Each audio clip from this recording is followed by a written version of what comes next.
Welcome. मैं हूं ज्योति। आप देख रहे हैं चुनावी समर, जहां पर एक और ताजा अपडेट के साथ हम हाजिर हैं। ईवीएम को बैन कराने के लिए चंद्रशेखर ने ईसी पर बढ़ाया दबाव।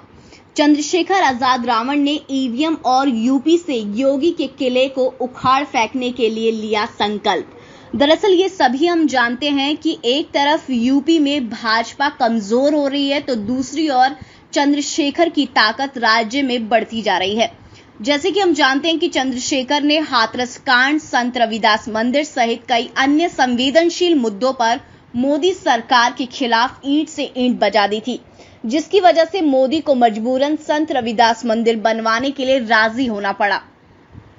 वहीं सीएए और एनआरसी के खिलाफ भी भीम आर्मी प्रमुख ने ऐसा संग्राम छेड़ा था कि मोदी सरकार ने लोगों के आक्रोश को कम करने के लिए इनको उठाकर जेल में डाल दिया था। इन सब से एक बात खुलकर सामने आई है कि भाजपा चंद्रशेखर से घबराती है, तभी इन्हें रास्ते से हटाने के लिए नए नए पैंतरे अपनाती रहती है। वहीं अब चंद्रशेखर के निशाने पर ईवीएम है। जी हां, चंद्रशेखर आजाद अब ईवीएम को बैन कराकर भाजपा का किला उखाड़ फेंकने की तैयारी में है। आपको बता दें कि चंद्रशेखर की नजरें यूपी की सत्ता पर है। इन्हीं कारणों से उन्होंने अपनी पार्टी पर बनाई ताकि भाजपा से हताश जनता को बड़ा विकल्प मिल सके। इन पर जानकारों का यह भी कहना है कि चंद्रशेखर आजाद रावण भाजपा से डरते हुए नजर नहीं आ रहे हैं।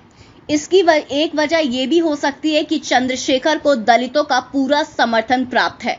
जैसे कि हम जानते हैं कि चंद्रशेखर ने यह कहा था कि वह भी कांशीराम जी के बताए रास्ते पर ही चलेंगे। ऐसा करके उन्होंने दलितों को अपनी तरफ रिझाने की जबरदस्त कोशिश की थी।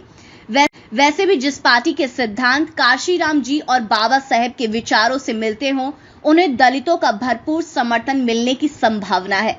यहाँ गौर करने वाली बात यह है कि उन्होंने अभी से ही ईवीएम के खिलाफ भी रणनीति बनानी शुरू कर दी है, क्योंकि उन्हें मालूम है कि भाजपा को ईवीएम के रहते हराना काफी मुश्किल है।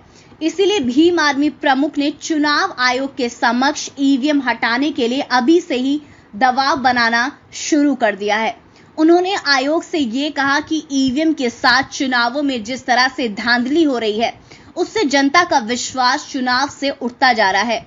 इसीलिए उन्होंने साफ साफ ये कहा कि आयोग को जल्द से जल्द ईवीएम को बैन कर बैलेट पेपर लाने का विचार करना चाहिए। इस तरह विधानसभा चुनावों से पहले भीम आर्मी प्रमुख ईवीएम को बैन कराने की तैयारी में जुट गए हैं। वैसे अगर चंद्रशेखर ईवीएम रोकने के इरादों में सफल हो गए तो ये कहना गलत नहीं होगा कि यूपी में भाजपा की मुश्किलें बढ़ जाएंगी। ऐसे में अब ये देखना है कि चुनाव आयोग ईवीएम हटाने को तैयार होता है या फिर नहीं, और चंद्रशेखर अपने मिशन में सफल होते हैं या फिर नहीं। इस पर आपकी जो भी राय आप प्लीज कमेंट सेक्शन में लिखें। Thank you so much. Keep watching today's for more news.